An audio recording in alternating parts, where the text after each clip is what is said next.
Ikalbohuna milarerengang mau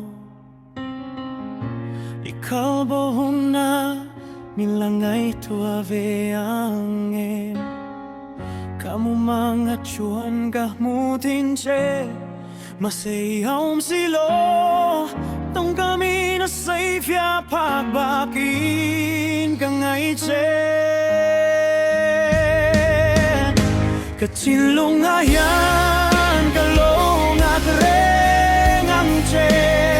Aray bao ni se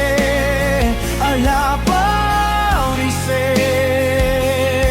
Sana pa, suna pa Kalong at rengang che Lo kirle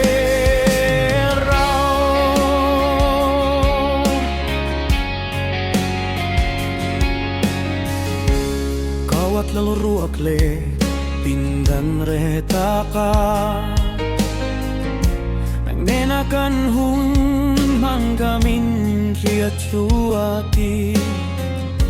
Latin le mung tinahen Ihmel kau mua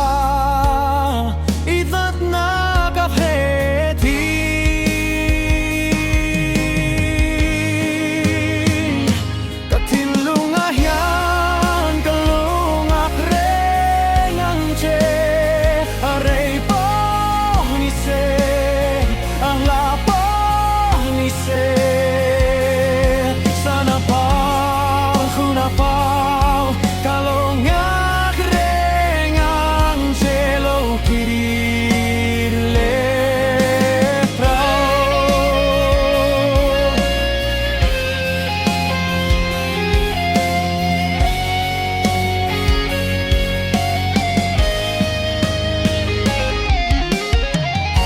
Nikachuila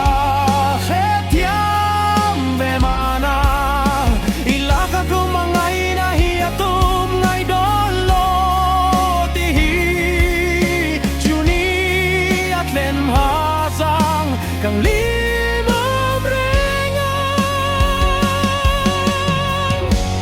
Tichuan kalong hak rengang te Katinlungayan